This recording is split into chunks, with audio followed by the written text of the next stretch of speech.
Bonjour à vous qui aujourd'hui êtes disposés à écouter les enseignements de la parole de Dieu.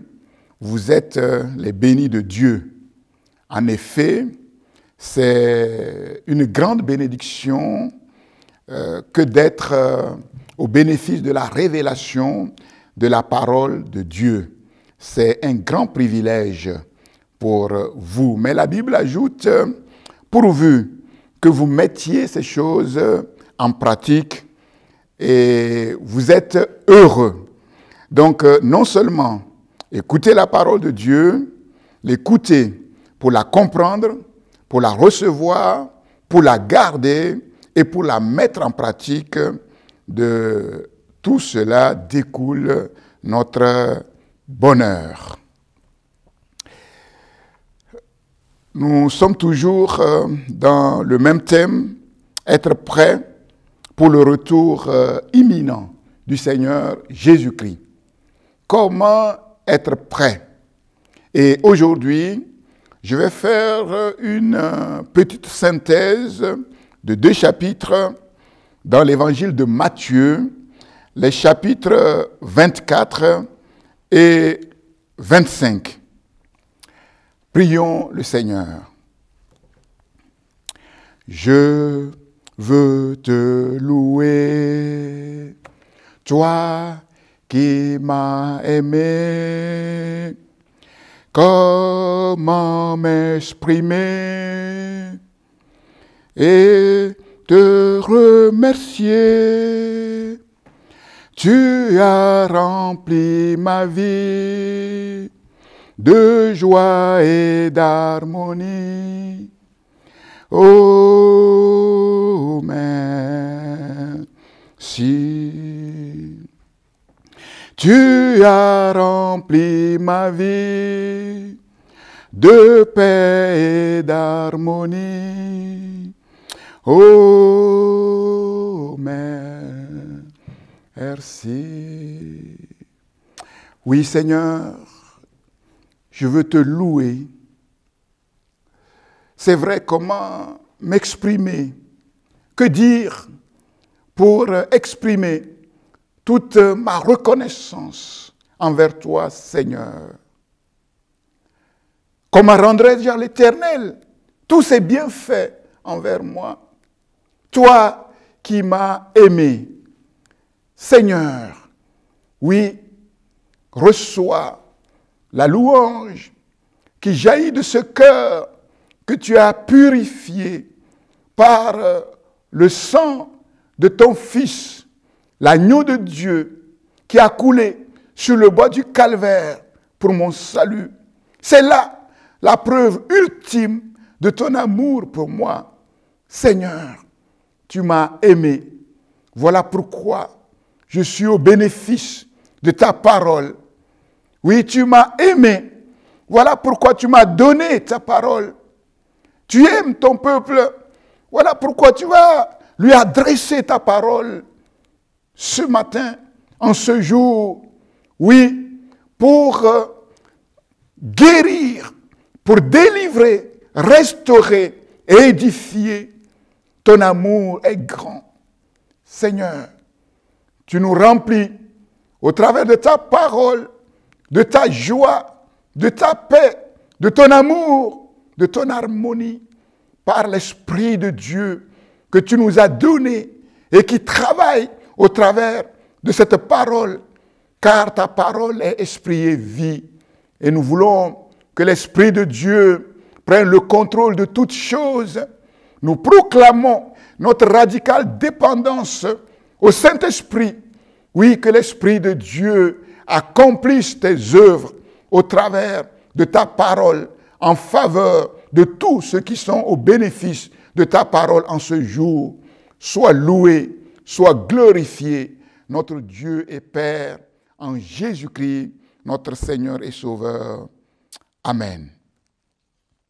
Être prêt pour le retour imminent du Seigneur Jésus-Christ. Comment être prêt? Donc, comme je l'ai dit, nous faisons un petit break pour faire une petite synthèse sur 2 chapitres importants qui nous parlent des temps de la fin, Matthieu 24 et Matthieu 25. Et nous allons voir que dans les 2 chapitres, l'élément central, c'est ce que les théologiens appellent la parousie du Seigneur Jésus-Christ, c'est-à-dire le retour en grande pompe du Seigneur Jésus-Christ, avec sa cour royale, avec tous ses anges et une grande gloire, et le jugement, le grand jugement qui va suivre. Le temps depuis la résurrection du Christ, son ascension, jusqu'à ce jour, c'est le temps de l'Église. Jésus a dit, « Je suis venu pour bâtir mon Église, et les portes du séjour des morts ne prévaudront point contre elle. » En d'autres termes, Satan et toute la puissance des ténèbres ne pourra rien faire. C'est le temps de l'Église, le temps du rassemblement des élus, génération après génération, le temps de la prédication de l'Évangile à toutes les nations.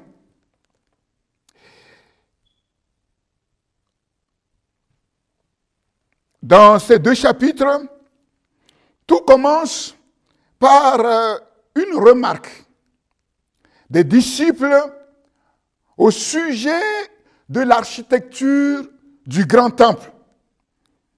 Une architecture exceptionnelle. Matthieu 24, je lis du verset 1er au verset 3. Comme Jésus s'en allait au sortir du temple, ses disciples s'approchèrent pour lui en faire remarquer les constructions. Mais il leur dit, « Voyez-vous tout cela? Je vous le dis en vérité, il ne restera pas ici pierre sur pierre qui ne soit renversée. » Il s'assit sur la montagne des Oliviers et les disciples vinrent en particulier lui poser cette question. « Dis-nous, quand cela arrivera-t-il et quel sera le signe de ton avènement, c'est-à-dire de ton retour, et de la fin du monde. » Les disciples ne voyaient dans le temple qu'une architecture impressionnante. En effet, il a fallu des dizaines d'années pour bâtir ce temple gigantesque. Ils étaient admiratifs. Mais Jésus, lui, quand il regardait le temple, il ne voyait que des ruines. Il ne voyait derrière ce temple que des souffrances. La souffrance du peuple d'Israël, la destruction de Jérusalem et du temple. En effet, cette parole sera accomplie en l'an 70 par l'armée romaine. Jérusalem va être détruite. Le temple va être détruit. Dieu va juger cette ville sanguinaire qui a crucifié le Messie. Et ce jugement de Dieu sur le peuple de l'ancienne alliance qui a refusé d'accueillir son Messie préfigure le grand jugement de la fin des temps. Au verset 34 et 35, Jésus dit, « Je vous le dis en vérité, cette génération ne passera point que tout cela n'arrive. Toutes les choses dont il a parlé prophétiquement concernant les temps de la fin et la fin du monde Cette génération ne passera point, que tout cela n'arrive. Le ciel et la terre passeront, mais mes paroles ne passeront point. Nous voyons ici l'autorité absolue et indiscutable du Fils de Dieu. Comme je l'ai dit, les disciples désiraient seulement des infos sur le moment et le signe de son retour et de la fin du monde. Jésus, quant à lui, va mettre l'accent sur le jugement dernier et le critère en fonction duquel l'humanité tout entière, les nations seront jugées. Je vous le dis en vérité, cette génération ne passera point. Il s'agit de quelle génération? Cette génération ne passera point que tout cela n'arrive. Que signifie cette génération? Sans doute, cette génération, ce sont les interlocuteurs de Jésus, l'auditoire historique et la génération dans laquelle Jésus a enseigné et accompli historiquement l'œuvre de la rédemption. Mais il s'agit aussi de l'auditoire universel de l'Évangile. Chaque génération à qui l'Évangile est prêché, chaque génération qui lit les Évangiles, il est ici question de la responsabilité de chaque génération au sujet des choses qui vont arriver avant la fin des temps, au sujet du grand jugement. Cette génération ne passera point que tout cela n'arrive. Et le tout cela peut concerner bien évidemment la parole prophétique de la destruction et du jugement sur Jérusalem et de la destruction du temple.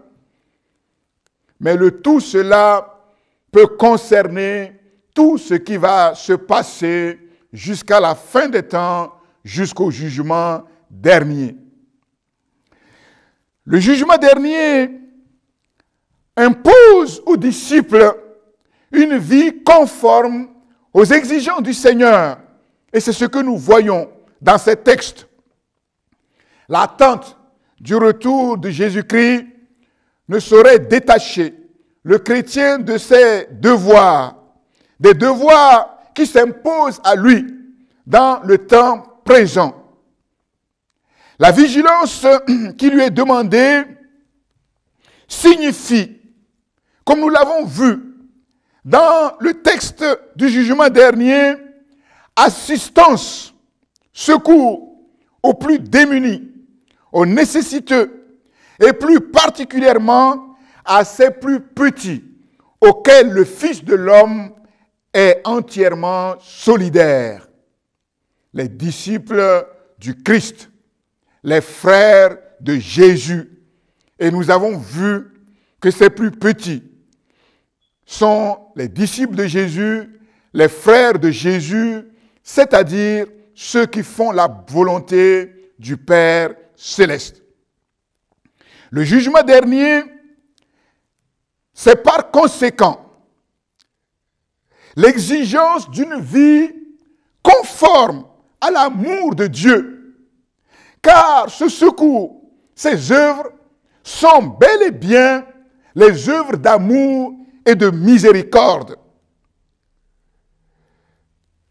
Le jugement dernier, c'est l'exigence pour nous, en tant qu'enfants de Dieu, disciples du Seigneur, l'exigence d'une vie conforme à l'amour de Dieu. L'amour de Dieu est révélé dans la parole de Dieu comme le premier et le plus grand commandement divin. Le premier et le plus grand commandement divin. Sommes-nous bien au clair sur ce commandement?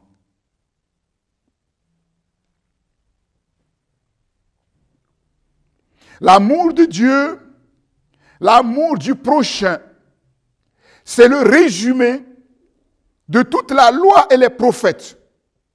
C'est le résumé de toute la parole de Dieu. Tout est centré sur ce commandement. Et la question aujourd'hui, en tant qu'enfant de Dieu, est-ce que je suis parfaitement au courant? Est-ce que je suis parfaitement au clair par rapport à ce commandement? Tout est parti de ce commandement et tout va aboutir à ce commandement. C'est par amour que Dieu a amené à l'existence l'univers tout entier et l'être humain au centre de cet univers comme le couronnement de sa création. Et c'est sur la base de cet amour qu'à la fin de toutes choses, Dieu va amener toutes choses en jugement. Sommes-nous au clair par rapport à ce commandement? Est-ce que ma vie s'inscrit pleinement dans ce commandement? Le vrai problème de l'humanité, ce n'est pas le chômage. En vérité, dans chaque nation, il y a du travail pour tous. Le vrai problème de l'humanité, ce n'est pas l'argent comme les uns et les autres peuvent le croire et le penser. Il y a suffisamment d'argent dans les comptes pour que chacun puisse bien vivre sur cette terre. Le vrai problème de l'humanité, ce n'est pas la nourriture. Nous savons que chaque année, des tonnes de nourriture sont détruites. Mais le vrai problème de l'humanité, c'est l'absence d'amour. L'absence d'amour véritable. Conséquence du péché. Et comme le péché arrive maintenant à son sommet, à son comble, nous comprenons que l'amour devient un vrai problème sur la terre parce que l'iniquité s'est accrue, l'amour du plus grand nombre s'est refroidi à cause de cela. Oui, les problèmes dans les nations se lèvent les unes contre les autres. Dans une même nation, le sud et le nord ne s'entendent pas. À cause de ce manque d'amour, les maisons sont déchirées. Les époux ont du mal à s'entendre. Les parents ont du mal à vivre harmonieusement avec leurs enfants. C'est là le vrai problème de l'humanité tout entière. Et nous comprenons pourquoi le Créateur met l'accent sur ce commandement d'amour. Parce que le commandement d'amour, ce n'est pas seulement une question d'être en relation avec Dieu. Ce n'est pas seulement une question d'être en relation avec son prochain, mais c'est là même l'exigence de la vie. Là où il n'y a pas l'amour, il n'y a pas de vie. C'est le désordre, c'est les querelles, c'est la haine, c'est la guerre, c'est l'égoïsme. Et nous comprenons pourquoi, au jugement dernier, le critère du jugement aura pour fondement, pour base, la manière dont chacun a vécu sa vie sur terre par rapport à l'exigence de ce grand commandement.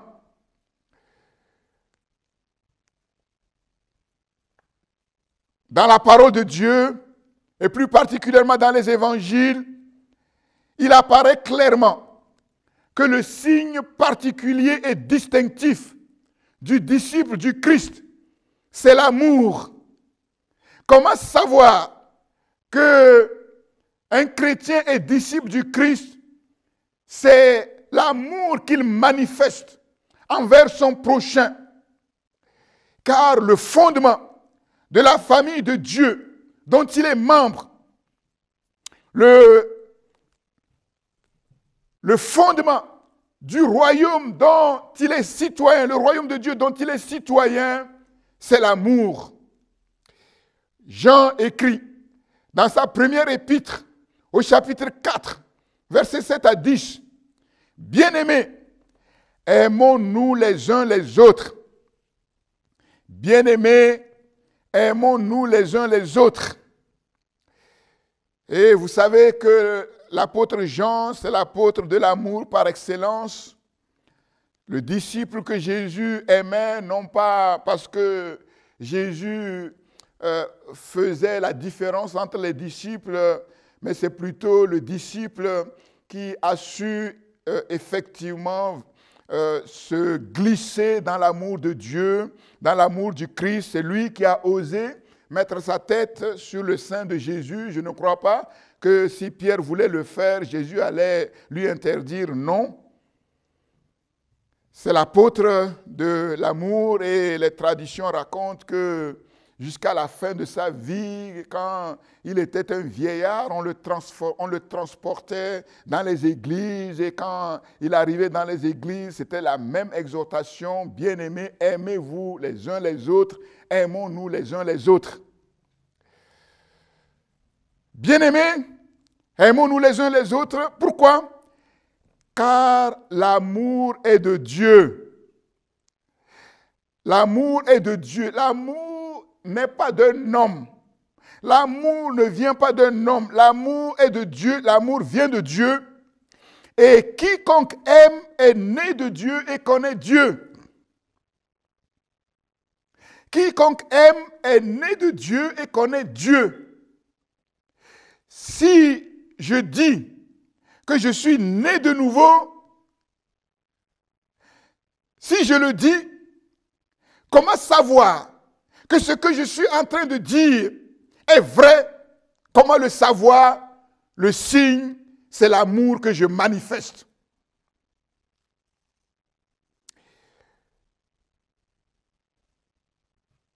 Quiconque aime est né de Dieu. Puisque l'amour ne vient pas d'un être humain, l'amour vient de Dieu.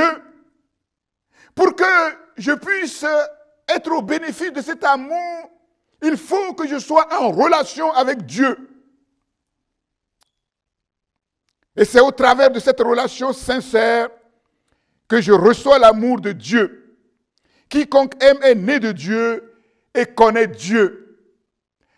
Si je dis que je connais Dieu, il faut qu'on voit dans ma vie la manifestation de l'amour de Dieu.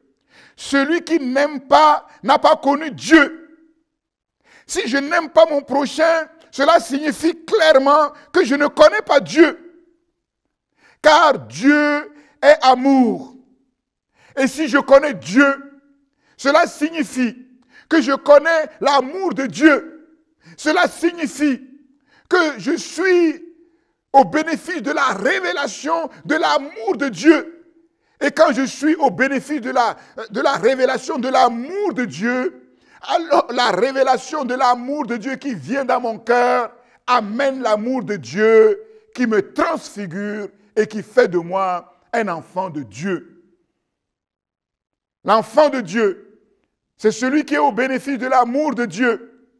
L'amour de Dieu vient dans mon cœur pour me transformer, pour mettre en moi la nature de Dieu. Voilà pourquoi la Bible dit, je suis né de Dieu. Celui qui n'aime pas n'a pas connu Dieu, car Dieu est amour.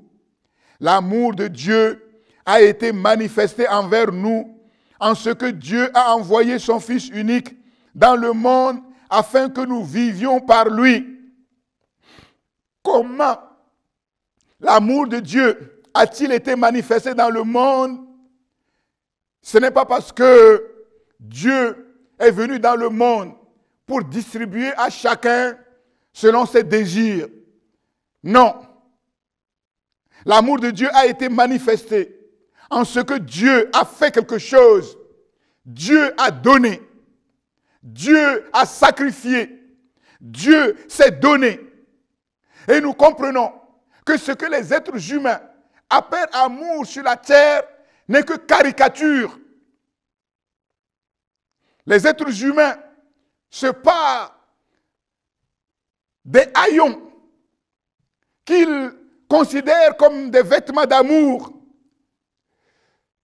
L'amour de Dieu n'est pas une question sentimentale. L'amour de Dieu, ce n'est pas une question « je t'aime moi non plus ». Et nous savons que les sentiments balancent. Les sentiments changent au gré des circonstances. Aujourd'hui, je suis content et je t'aime. 5 minutes après, une mauvaise nouvelle, je suis triste, je n'aime plus. Aujourd'hui, j'aime, demain, c'est la haine. Non, ce n'est pas cela l'amour. Et Dieu ne veut pas de cet amour. En vérité, l'être humain non plus ne veut pas de cet amour. Aujourd'hui, je t'aime, demain, je te déteste. L'amour de Dieu n'a rien de sentimental. L'amour de Dieu consiste à faire le bien, à chercher le bien. Et le plus grand bien que Dieu a fait à l'humanité, c'est d'envoyer son Fils unique afin de sauver l'humanité tout entière de sa détresse, de ses malheurs, de sa ruine, de son péché et de toutes les conséquences.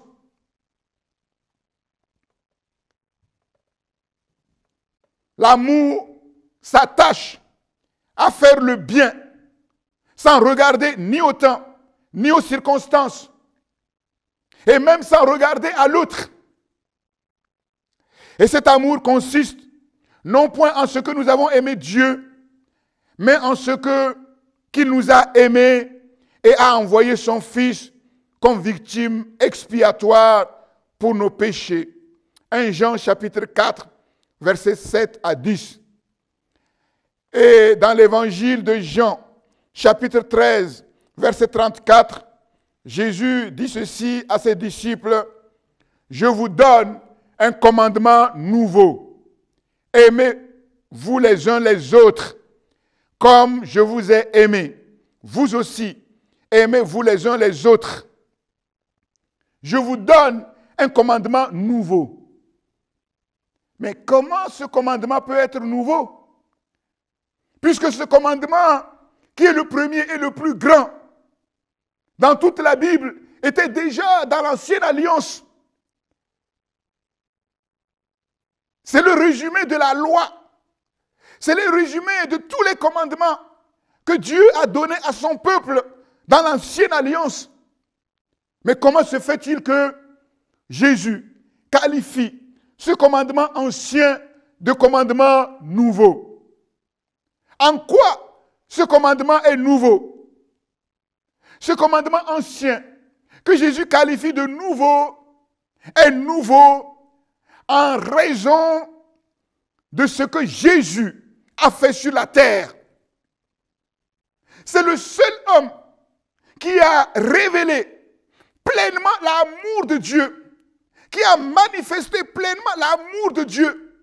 Avant que Jésus ne vienne, il était impossible de savoir ce que signifie l'amour de Dieu à cause du péché. Jésus est venu. Il a révélé pleinement l'amour de Dieu. Lui-même a dit, il n'y a pas de plus grand amour que de donner sa vie pour ses amis. Mais Jésus a fait bien plus. Il a donné sa vie pour ses ennemis. Il s'est sacrifié pour ses ennemis. Lorsqu'il était attaché à la croix, la foule qui était autour de lui, au milieu de cette foule, il n'y avait que des ennemis. Une petite poignée d'amis, mais le reste c'était des ennemis. C'est pour ces ennemis que Jésus est mort à la croix de Golgotha, la manifestation ultime de l'amour de Dieu. Et Jésus dit, aimez-vous les uns les autres comme je vous ai aimé. Et c'est là ce qui devient nouveau dans ce commandement. Jésus ne dit pas simplement aimez-vous les uns les autres comme Dieu vous a aimé. Personne n'a jamais vu Dieu Et par conséquent, personne ne peut savoir vraiment, concrètement, comment Dieu aime. Mais Jésus a dit, aimez-vous les uns les autres comme moi je vous ai aimé. L'amour dont je vous aime, c'est le même amour qui est dans le cœur de Dieu. C'est le même amour qui est manifesté au ciel. Comme je vous ai aimé. Ce commandement devient nouveau. Parce que pour la première fois, nous avons sur la terre le modèle, l'exemple concret de l'amour de Dieu. Et si nous sommes enfants de Dieu, nous sommes disciples du Seigneur, nous devons, oui, apprendre à aimer, à nous aimer les uns les autres comme Jésus nous a aimés. Et le modèle est laissé concrètement dans les évangiles et dans la parole de Dieu. Vous aussi, aimez-vous les uns les autres. La Bible dit que tout disciple accompli sera comme son maître. Si nous disons que nous sommes enfants de Dieu et que nous sommes disciples du Seigneur, c'est que nous marchons dans les mêmes traces que notre maître, que le modèle, que l'exemple. Et l'Esprit de Dieu, au moyen de la parole de Dieu, chaque jour, nous apprend à aimer comme Jésus nous a aimés. Nous apprend à grandir dans l'amour. C'est cela, la croissance spirituelle, la croissance en maturité. Sans cela, tout n'est que vain, illusion. À ceci, tous connaîtront que vous êtes mes disciples si vous aviez de l'amour les uns pour les autres. À ceci, tous connaîtront que vous êtes réellement mes disciples.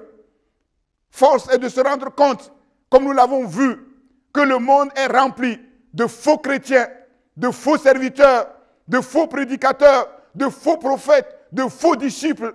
Et comment faire la différence entre le vrai et le faux? Jésus nous donne ici le critère. À ceci, tous connaîtront que vous êtes mes disciples si vous aviez de l'amour les uns pour les autres. Mais pourquoi? Pourquoi c'est l'amour qui est le signe distinctif du disciple? C'est ce que nous avons vu un peu avant. Jean dit que l'amour est de Dieu. L'amour ne vient que de Dieu. L'amour ne peut être trouvé en aucun être humain. L'amour n'est pas dans le cœur des démons. L'amour n'est pas en Satan. L'amour n'est pas de ce monde. L'amour vient seulement de Dieu. Et quand cet amour est vu, et quand ceux qui voient cet amour voient vraiment que ce n'est pas comme l'amour dans le monde, alors ils se disent, ah, là, il y a quelque chose. Il y a quelque chose de particulier. Il y a un signe distinctif. C'est la marque même de Dieu, car Dieu est amour.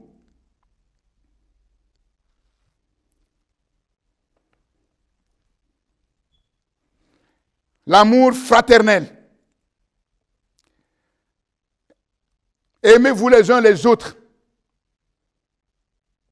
Cet amour qui vient de Dieu ne fait pas de différence dans l'Église.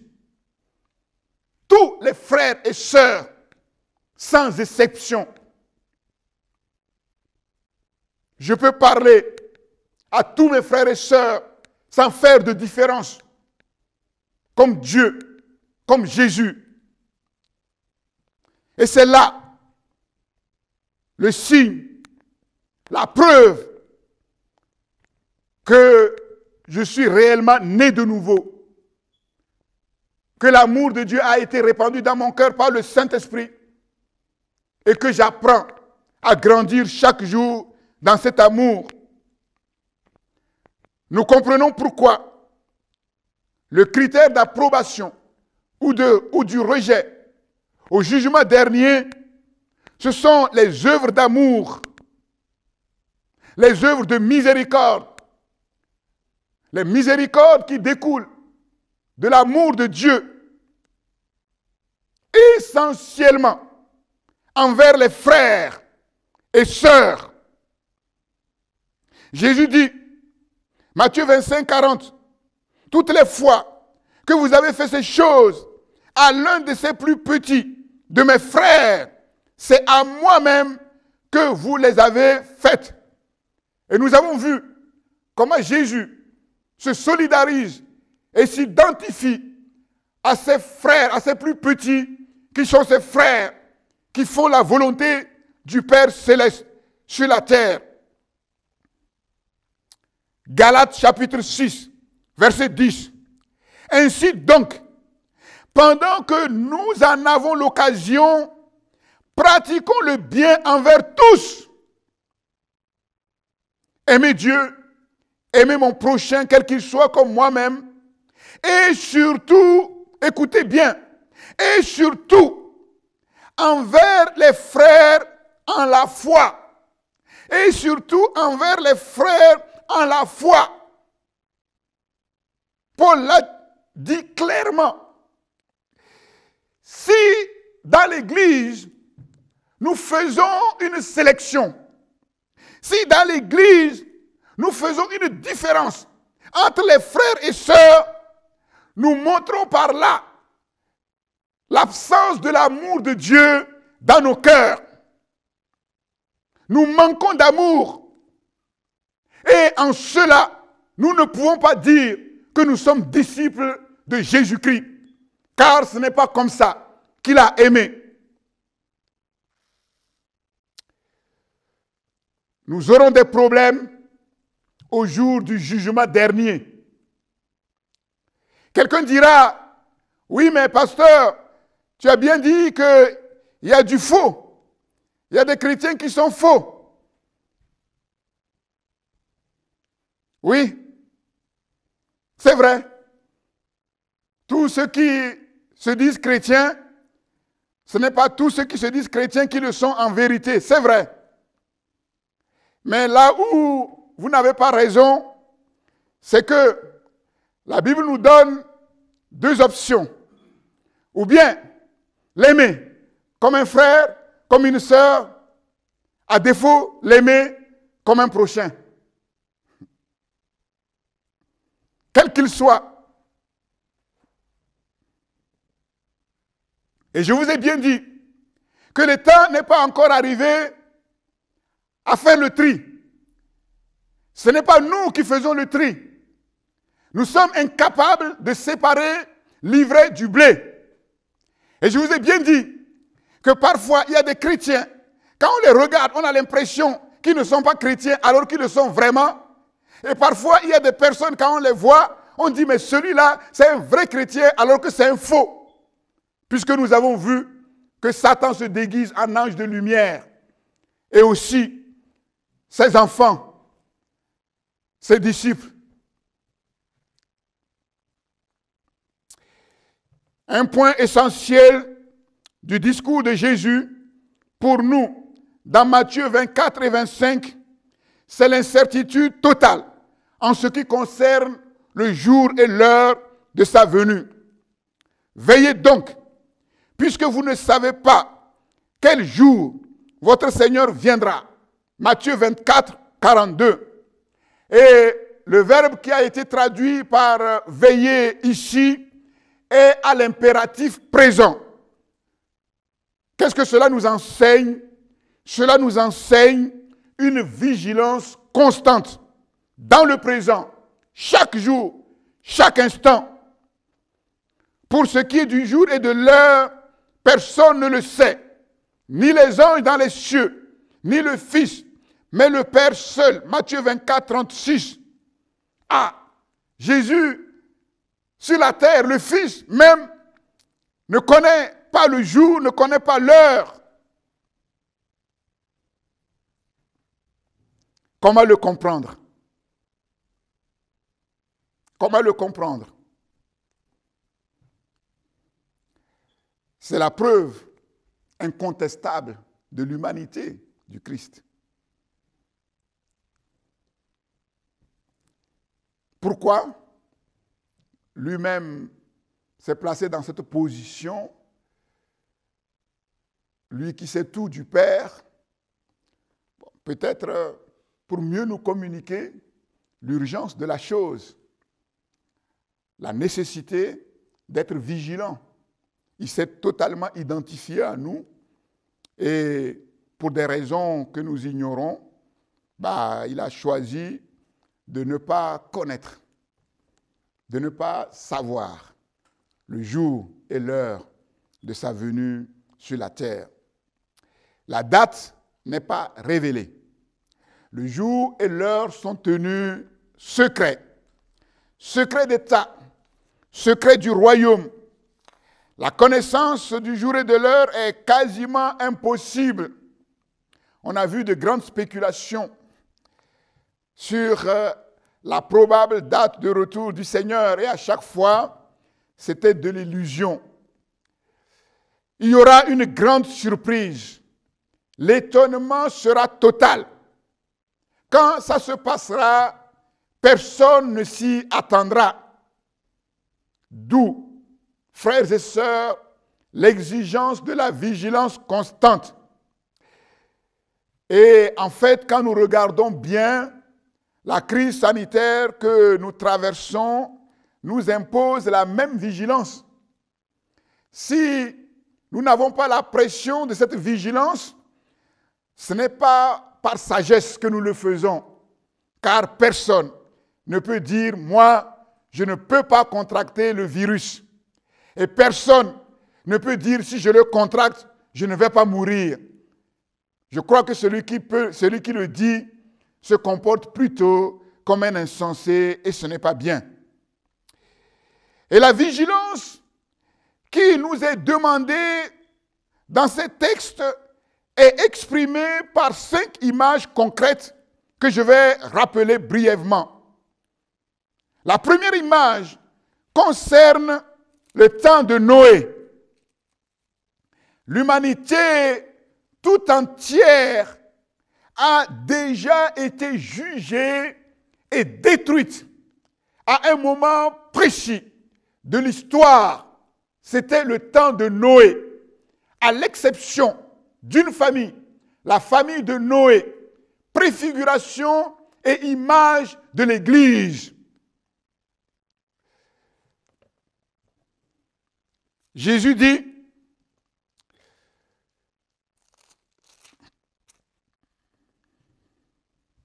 ce qui arriva du temps de Noé arrivera de même à l'avènement du Fils de l'homme. Car dans les jours qui précédèrent le déluge, que malheureusement beaucoup considèrent comme un mythe, les hommes mangeaient et buvaient, se mariaient et mariaient leurs enfants, jusqu'au jour où Noé entra dans l'arche. Et ils ne se doutèrent de rien jusqu'à ce que le déluge vienne et les emporte tous. Il en sera de même à l'avènement du Fils de l'homme. Ça se passera comme ça s'est passé à l'époque de Noé. Noé et sa famille étaient prêts. Dieu a parlé à Noé pour les mêmes raisons pour lesquelles le monde d'aujourd'hui va être détruit. Le monde à l'époque de Noé a été détruit. La méchanceté, l'égoïsme, le péché, à cette époque-là, a atteint son comble. Dieu a dit à Noé qu'il a arrêté de détruire, de juger toute l'humanité. Et il lui a demandé de construire un navire pour échapper au jugement. Noé a cru et il s'est mis à l'œuvre. Et il a fait ce que Dieu lui a demandé de faire. On pourrait dire que cette arche, c'est notre vie. C'est notre vie. Et c'est comme si le Seigneur nous disait aujourd'hui, voilà, construis bien ton arche, parce qu'un jour, je vais détruire le monde. Noé a construit bien l'arche. Et quand l'arche a été achevée, nous voyons que le jugement est tombé. Noé et sa famille étaient prêts parce qu'ils ont cru à la parole de Dieu, mais les contemporains de Noé ne l'étaient pas, malgré les signes et les avertissements. Donc nous voyons que ceux qui se disent enfants de Dieu, qui écoutent ces paroles et qui ne prennent pas au sérieux les avertissements qui leur sont donnés seront dans la même position que les contemporains de Noé. Noé a parlé, fatigué. Les gens se sont moqués de lui. Quand ils l'ont vu construire l'arche, qu'est-ce qu'il est en train de faire? Notre ami Noé, notre oncle Noé, notre voisin Noé, il est devenu fou. Ils se sont moqués de lui. Jusqu'au jour où Dieu lui-même a fermé la porte de l'arche. Et le ciel a été ouvert. Et le déluge, la pluie s'est abattue sur l'humanité. Certainement que là, les gens ont commencé à prendre peur. Ils ont frappé, ils ont dit non, Noé ne peut pas nous faire ça. Oui, on a mangé avec lui. Oui, c'est l'enseignement que j'ai donné il y a quelque temps. On a mangé avec lui, on a ri avec lui, on a pleuré avec lui. Il ne va pas nous faire cela. Il va finir par ouvrir la porte. Mais ce qu'il ne savait pas, c'est que c'était Dieu lui-même qui avait fermé la porte. Et quand Dieu ferme, personne ne peut ouvrir. De la même manière que quand Dieu ouvre, personne ne peut fermer. La surprise a été d'autant plus grande que les gens, à l'époque de Noé, vivaient tout à fait normalement. Ils se moquaient de la prédication de Noé. Ils se moquaient de l'évangile de Noé. Ils se moquaient des avertissements de Noé. Ils continuaient à vivre comme si rien n'était. Ils mangeaient, ils buvaient, ils se mariaient, ils mariaient leurs enfants. Ils se préoccupaient de leur travail comme si rien n'était, sans s'inquiéter de rien, jusqu'à ce que la Bible dit, le jugement tombe subitement et personne n'a pu échapper. À la différence de Noé, ce n'est pas toute l'humanité qui va être détruite et une seule famille qui va être sauvée, mais c'est l'humanité qui sera séparée en deux groupes. Ce groupe dont la famille de Noé était l'image, la véritable Église et les autres.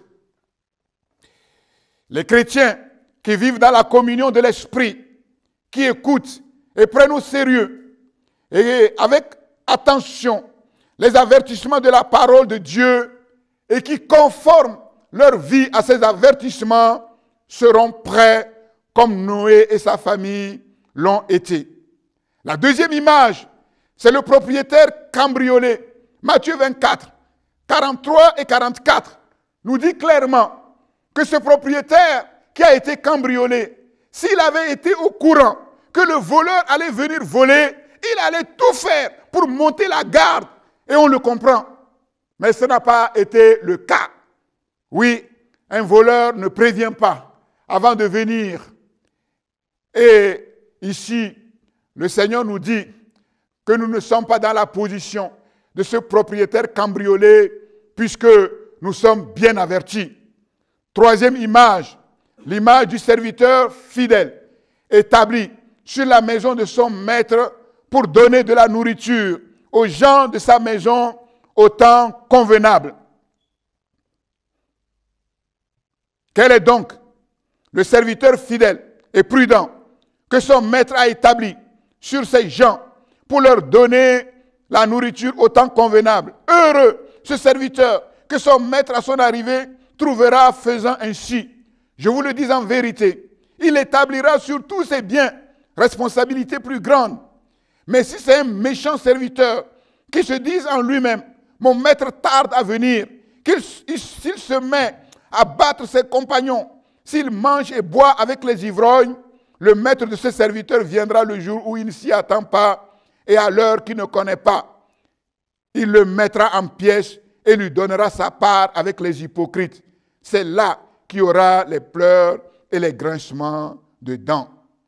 Être prêt ici signifie assumer ses responsabilités comme un serviteur fidèle avec prudence, avec fidélité, pour nourrir convenablement, oui, les gens de la maison du maître, c'est-à-dire servir Dieu fidèlement dans son église locale, conformément à notre vocation et à notre appel.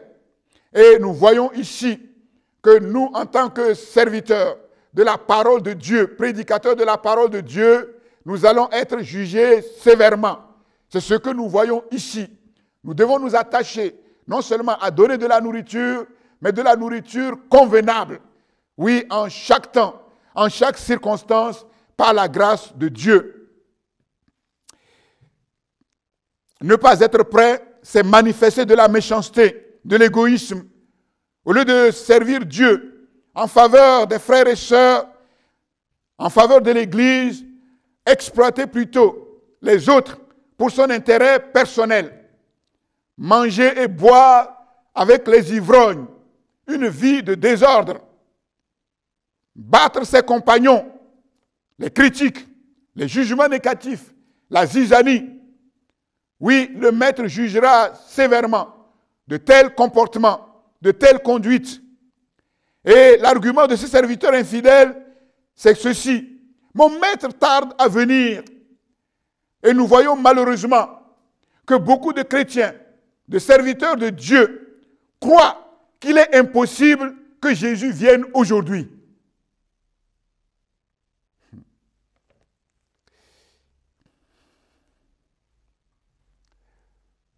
Beaucoup croient que l'instant qui va venir, c'est impossible que Jésus vienne.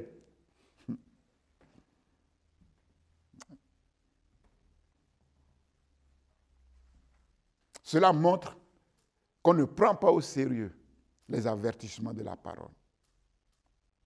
Maintenant, si je crois que Jésus vient aujourd'hui, je n'ai pas les mêmes comportements. Je n'ai pas les mêmes attitudes. Imagine un instant, Dieu te dit que dans 1 heure, tu vas mourir. Est-ce que tu vas continuer de faire ce que tu es en train de faire? Non, personne ne le fera. C'est ça, on ne croit pas.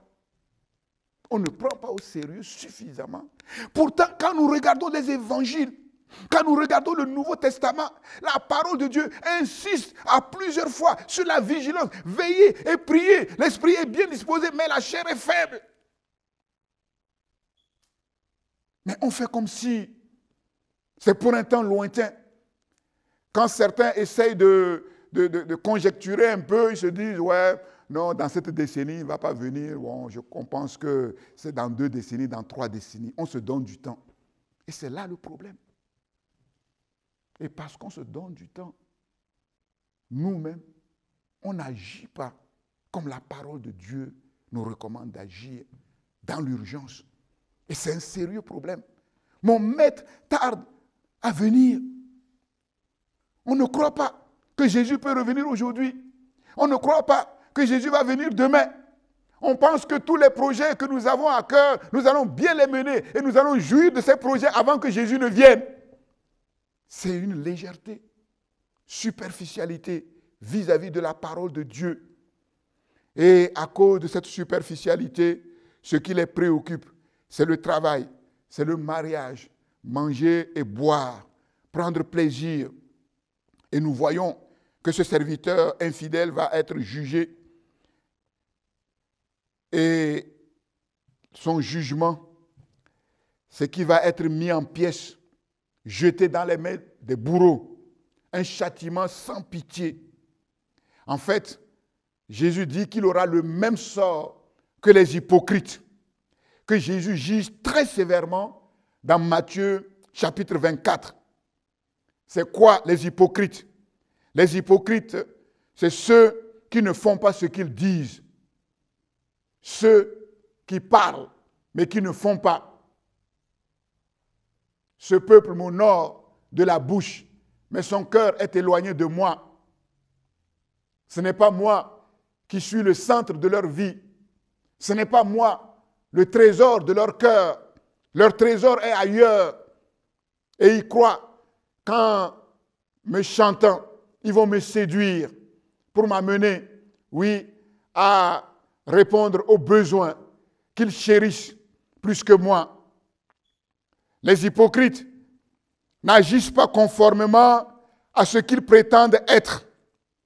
Le chrétien qui ne manifeste pas le caractère et la mentalité du royaume de Dieu.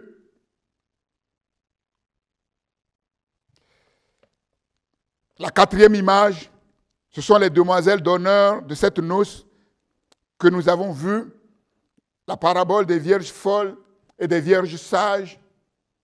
Et là aussi, nous avons vu que le comportement de ces vierges insensées était un mépris, un manque d'amour vis-à-vis, oui, de l'époux et de l'épouse qui leur ont accordé ce grand honneur, ce privilège de les inviter au rang d'honneur à leur mariage. Et à cause de cela, elles ont agi avec superficialité, avec légèreté. Ce qu'elles devraient faire pour que tout se passe bien, elles ne l'ont pas fait au temps convenable. Et quand elles l'ont fait, c'était trop tard. Et la cinquième image, c'est les serviteurs auxquels le maître a confié des talents, Matthieu 25, 14 à 30. Et nous avons vu qu'il y a un groupe qui a bien travaillé et il y a un autre groupe qui est qualifié de serviteurs méchants, infidèles, paresseux. Toutes ces illustrations pratiques conduisent à une seule description, à un seul but. Et c'est ce que nous voyons à la fin du chapitre 25. Toutes ces illustrations conduisent au grand jugement dernier. Ce jour où tout sera amené à la pleine lumière. Les choses secrètes, cachées, les choses qui se font dans les maisons en cachette, les projets uniques qui se trament dans le secret des cœurs, les choses qui sont cachées dans les conduites, les comportements, ce jour-là, tout sera amené à la lumière. Voilà pourquoi le Seigneur nous appelle à la repentance, à régler notre vie, à régler notre conduite, à régler notre comportement. Et quelles sont les leçons qu'on peut tirer globalement? C'est vraiment de prendre très au sérieux ces avertissements.